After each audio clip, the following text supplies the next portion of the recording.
Hello and welcome to China Tourism Tuesday, a discussion of marketing international tourism destinations in the China market. My name is Charl and I am coming to you today from Shanghai, China. Good day, everybody. I'm Michael Jones, and I'm coming to you from Amsterdam.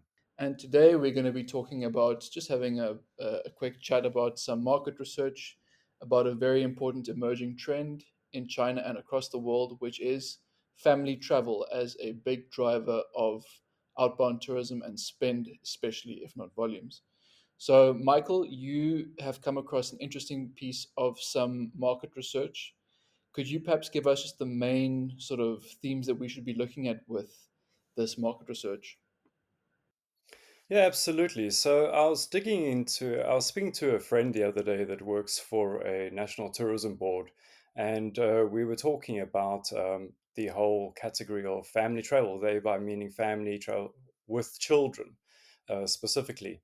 So I did a bit of research into it, and especially from the Chinese outbound tourism market, quoting from organizations like C-Trip and some McKinsey reports and other reports. It turns out that Chinese outbound travel that includes children, could be anything between 30 and 35% of total. Now, that's not necessarily only parents traveling the children. That could also be, as everybody's talking about, the multi generation travel with the grandparents, the parents, and the children. It's also absolutely children with their parents. It's also like one parent traveling with the child while the other parent is relaxing a little bit for a change. But these various dynamics, in terms of what they're doing, naturally it's the normal holidays to the closer. In proximity to China, like Thailand and Vietnam, and these countries to have a bit of a holiday. We also know that, for example, like Thailand's leading hotel and resort group, or the largest at least, they are building more and more family friendly facilities, actual hotels that focus on families with children. So like more pools, more interactive activities with like kind of junior tour leaders for the kids, like all these programs to keep the children occupied while the parents can relax a little bit more. So there's that. So that's just pure leisure. But then also from talking to a lot of people in South America, in Southern Africa, and even parts of Europe, I've also come across, for example, people that organize groups for families, but it's more education based. So, take for an example, Chinese family, they're normally upper middle class to wealthier Chinese families. They will travel to Southern Africa. They will go do a package group that's, well, sorry, a package for their family alone, but a package nevertheless. And that will be anything from 1 week to 2 weeks in length, where they'll be learning all about conservation, about nature, the fauna, the flora, learning about the animals, and there'll be like a junior certificate given to the children at the end. The children learn an incredible amount about nature and the environment around them. So do the parents. And these are quite high ticket experiences. We're talking about anything about like $1,000, $2,000 per family minimum per day. I mean, you do the math on that over a period of 5 days to 14 days. It really adds up. And so we've been talking about in our other podcasts about educational purpose trips for as part of leisure, Chinese outbound. It's absolutely just growing and growing, growing. And why I found this all quite interesting was, again, speaking to my friend who works for a national tourism bureau. They were saying that internally they were focused way more nowadays, almost exclusively, not completely exclusively, but almost exclusively on solo travelers. And and to their understanding, a lot of the country destination boards around the world were actually doing the same, focusing a heck of amount on solo travelers. So when I was talking about family travel with children, I mean, again, I didn't intend to dive into this. It was also from a personal experience. I've got a wife, I've got two kids. My kids are 9 and 11 years old. So I absolutely travel according to what would interest my children and what would educate them. Um, there's one little thing here that all tourism bureaus should possibly try to understand a little bit more, I would suggest, is that in today's world with modern tech and everything, um, I think you'll hear from most parents the biggest gripe is that the kids are either stuck on TV, stuck on their iPads, stuck on phones. And just like us, most of us professional working adults like to detox from time to time from our phones because let's be honest, our kids learn it from us. Um, the same can be said for the children. So there's a lot of parents around the world who absolutely want their children to detox from these screens. So when they travel, they absolutely want a more wholesome experience that will give opportunities for their children to not only learn a lot, but again also to detox from these screens. And I think that basic little element is really underscored by a lot of the people in the travel and tourism promotions industries. So that's where it all came about. I also looked a little bit more at other countries or other regions. In Europe, European outbound tourism, quite similar. It's quite different from when you compare Southern Europe and Northern Europe, but absolutely Northern Europe, i.e., the not so great weather area of Europe, where it's a little bit more gloomy, it's a little bit more colder, a lot more rain. Um, you're looking at fairly similar numbers of travel with children outbound. You're also looking at numbers of anything between 20 to 30%. North America, you're looking at about 15 to 25%. So overall, you're looking at least 15% up to 35% in Northern Europe, in North America, absolutely in China. And it's quite interesting that China is actually of the strongest of those regions that I just mentioned for family travel. Yeah, and one thing I just like to add, Michael, sitting here in Shanghai. I mean, Shanghai is keeping up with the Joneses, well, no pun intended, for China. The kind of competitive one-upmanship about whose kids are getting the better experience, the more holistic, well-rounded. All the new ways that China finds to be just overachieving with kids' education is absolutely spilling over into travel. And what you'll find quite interestingly here is there's a strong imitative aspect that I think travel brands can really tap into. So, for example, if one travel brand can craft one or two or three compelling stories, publish them well on social media, document them very carefully, and show a great outcome for how a family went to, for example, a luxury wildlife reserve. Their kids and that they got the family involved and did an experience that prepared their child for a certain outcome that is in some way better than what they would have received at the private school they're in Shanghai. The imitative aspect of that begins to catch on, and people will begin to say, well, if their child is doing it, then my child needs to be up to scratch as well. And that's when the sort of flywheel begins to really start going about parents wanting to keep up with what is perceived to be the higher benchmark.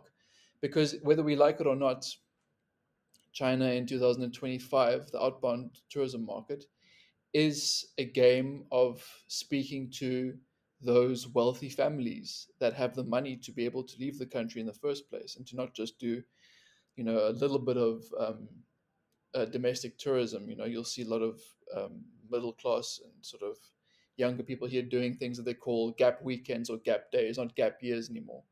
The time and the money isn't really there with the masses to be able to, even do a trip to Thailand. But especially if you're looking at Eastern China, now this would be your provinces of Jiangsu, where you're looking at Nanjing, you're looking at Suzhou, then obviously Zhejiang, which is the big tech and industrial heartland besides Guangdong of China, where you've got Hangzhou and yeah, similar Ningbo, similar industrial cities with a lot of wealthy families, Wenzhou as well. And then of course, sort of top of the top being Shanghai. Just in terms of disposable income and sheer ambition for their kids to do better, it remains this market from the messaging that we're getting and the sense that we're getting on the ground over here is that Eastern China is still an extremely potent and lucrative market for these kinds of wealthy families spending, and they are adventurous. They are comparable to Chinese consumers, overseas Chinese consumers in be it Europe, be it California, the States, similar amounts of disposable income. Michael, I wanted to also touch a little bit on what the implications are of this sort of, shall we say, a growth in the volume of spend, no, a growth in the value of the spend, but from a smaller volume. Now, what does this mean for tourism economies in cities, for example, where you are in Europe? Yeah, so I mean, firstly, I just want to say I wholeheartedly agree with what you were saying earlier, and I just want to add to that very quickly is that um, again, there's massive misunderstandings of China for people and markets that live outside of China. Again, unfortunately, China is still seen as like a place where there is cheaper labor and things like that. People don't quite understand the wealth that is in China. They absolutely don't understand the wealth that you'll see in Beijing and Shanghai and things like that, just by living in a normal apartment block and going to the underground floor and looking in the parking lot and seeing what cars are parked there. I mean, it'll absolutely just blow their minds on a daily basis. So, just to double up on that, in terms of spending on children in China, what people don't realize, especially what people in Europe don't understand. So in Europe, a lot of the things are kind of subsidized in a way. They make it through the taxes. It's spread pretty well, and there's also, like, for example, the sports clubs and everything. They use a lot of volunteers, which keep the prices for participation very, very low. But in China, that's the exact opposite. If you are taking your children, if you're staying in an apartment or Beijing and Shanghai, and you leave your apartment with your children, that walking outside your apartment to go do an activity with your children is not going to cost you anything less than 250 RMB um, minimum. So, to for people that don't understand the currency conversion, you're looking at anything between $30 and $50 just for an activity outside of the apartment, whether that be swimming in a pool, whether that be going to an ice skating rink, whether it be whatever, you name it. Everything is expensive for a child. So, for the same parents to plan a trip flying outbound with their children and engaging in the most fantastic, mind blowing educational, cultural things that they can experience is a great bang for their buck. It's absolutely worth it because, in comparison, what they're already paying on a day to day basis in China, it doesn't really compare. They're getting great value overseas for that. So, this is something absolutely that the parents are willing to save up for or just spend on. Essentially, they don't even have to save up that much for it. They're just going to go and do it. But now, obviously, there's competition between the various countries and various activities to get that dollar. Now, to move over onto what they're spending on, so like I can talk for myself, and naturally, I've got lots of Chinese friends with children who are in exactly the same boat. It's not so different. Um, Firstly, when you're traveling, again, you want what is the best experience for your, or relatively the best experience for your children.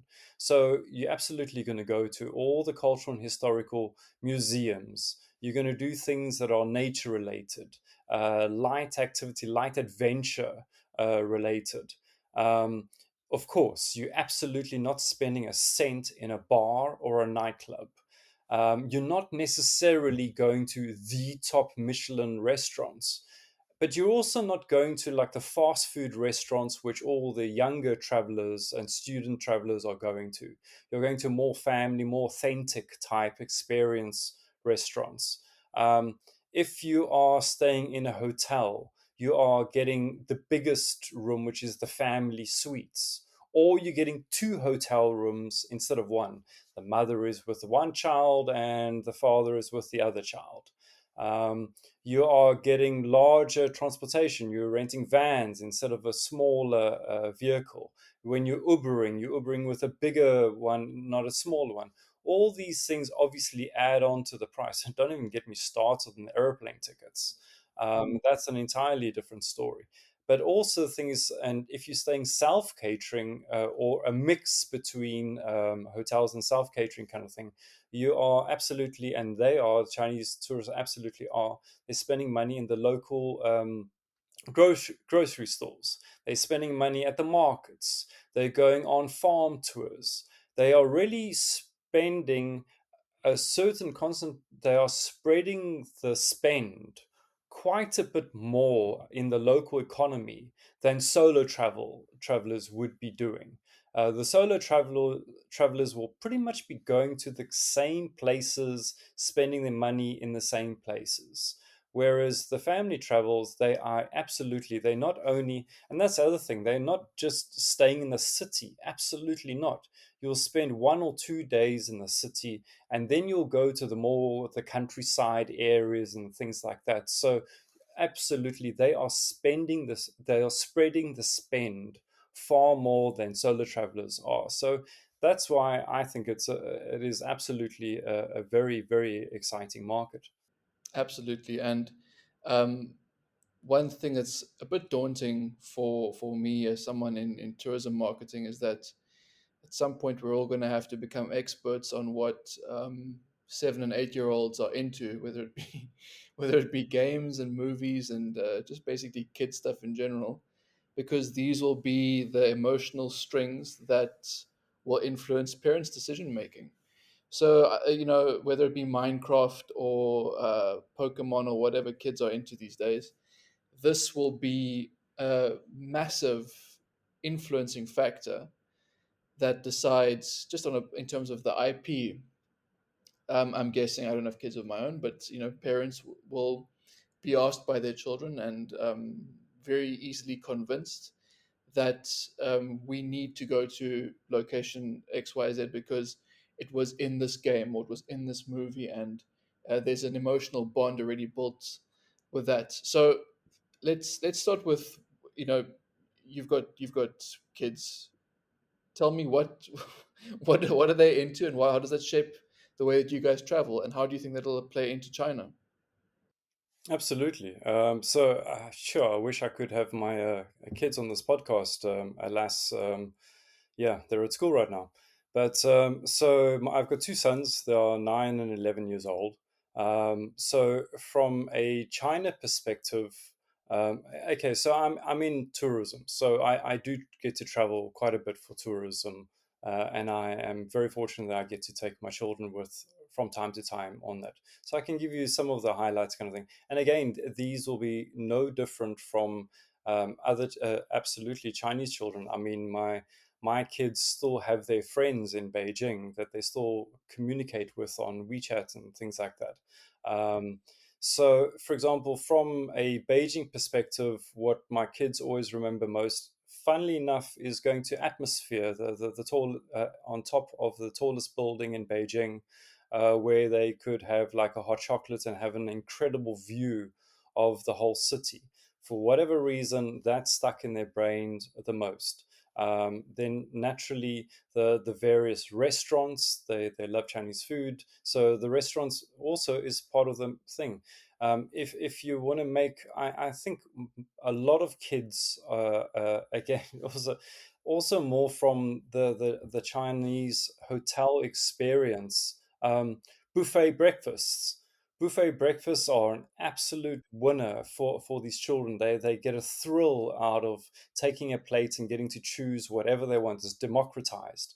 It's not like their parents are like forcing food onto their plate that they have to eat and have to have these veggies. No, now they can go off and they can take a bit of this, take a bit of that, and whatever. So that is always like a highlight for them. What I do find interesting is because again we travel to a few countries. Um, so a few things in Europe, especially in Europe, for Chinese outbound tourists, Europe is extremely well geared up for family travels with children. You can find a children's playground on almost every block, or every 3 blocks you're going to find a children's playground. There's even apps where you can find where are the various playgrounds in each city. All these places with castles, and again, these places are not expensive. They have these children's treasure hunts built into their system. So while the adults are standing and reading all the monotonous signboards or listening to the audio guides, kids are running around doing their treasure hunt, figuring out clues, and then at the end, once they found all the clues and all the places, then they get like a little certificate or a little prize or something or whatever. So this is very prevalent in Europe, and it's just par for the course here. So for I think again for Chinese travelers, this must be something absolutely exceptional for them, and like really a lot of fun for them. Um, out of all of these out of all the places that my personal family has been to, what I find striking is that out of all of the nature, I mean, again, I'm South African and my children have been to South Africa numerous times. But if you ask them what is the number one nature experience they remember, they always talk about the pink dolphins in the Amazon River in Peru. For some of the reason that really stuck. I think it's because it was an extremely unique experience.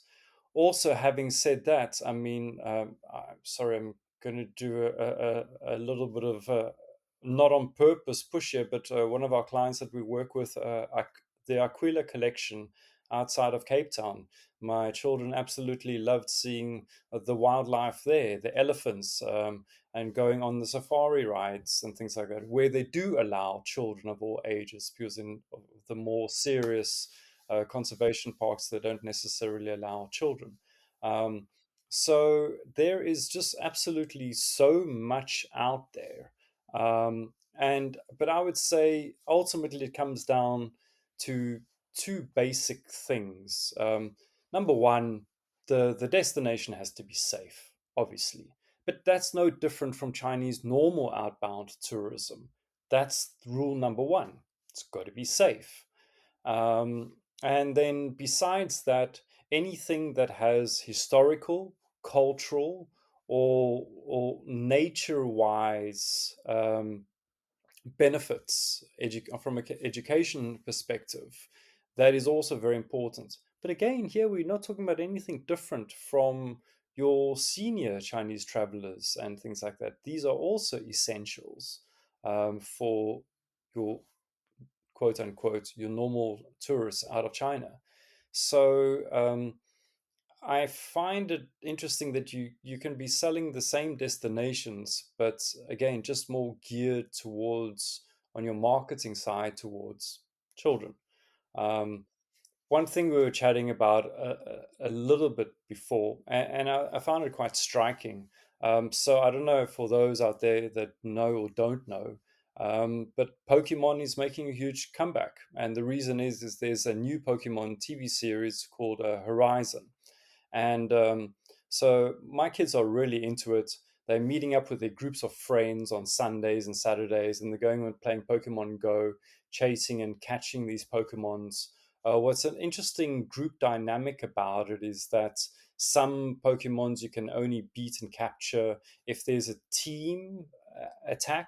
So anything from normally is about 4 kids that need to be together, which again, from a tourism perspective, this is interesting from getting parents and families together to travel.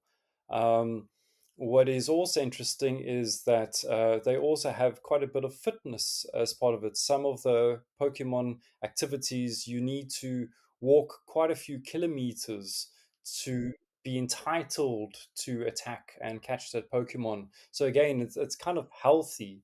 In that respect, what I found absolutely fascinating was my youngest child was asking me the other day what I do for a living. And once I explained it to him about promoting countries and destinations and areas and brands for Chinese outbound tourism, he said to me, well, that's really interesting, but there's a lot of countries that, or tourism boards that could potentially partner with Pokemon. And what they could do is that we're in 2025 now. Maybe in 2026, Germany could have a whole bunch of rare Pokemons that are for a limited period of time just going to be in Germany, and then eventually release it to the wider public and things like that. But that gives a year of children nagging their parents about wanting to go to Germany. If Germany decides, well, we've frankly speaking, we've got enough tourists. In fact, we've got over tourism in Berlin. Then fine, put the rare Pokemons where you want the tourists to go, and put the least rare Pokemons in places that are hot areas already, where there's too many tourists already. So I thought that was quite interesting for a 9-year-old child to recommend, and I thought it was actually pretty darn creative. Again, a disclaimer: I don't know if Pokemon would allow this or have agreements around these things, but that is the way of thinking. Getting to the mind of the child, what excites them, what really gets them motivated. Because if they're going to talk to their parents convincingly and from a positive manner of what they would like to experience in other countries on their next holidays, I think the parents would be very open to that and absolutely consider it. Absolutely. Another, and I think this is maybe the last angle that we can cover on today's discussion, is the social media angle. Now, as I'm beginning to look at this, I'm also following, various family influences, which is it's a growing trend also on Red Note here in China, being a very a sort of a choice platform for wealthier urban users who would have the means to travel globally. Is, for example, there's a Russian family who is, I kid you not, all four of them are fluent in Mandarin, and they have millions of followers, and they shape a lot of tastes around what is good to do as a family, in terms of what are good products, what are good schools, what are good destinations, what are good experiences to have. So, looking at it from a content marketing point of view, I would go as far as to venture to say that Red Note is and should be the platform of choice when looking to target wealthier families. Not because you're speaking to kids directly as such, but because you can interact with, real family influences. You will have a preponderance of wealthier mothers on the platform who have their tastes made and influenced and shaped by other influencers and creators on the app, KOLs and KOCs.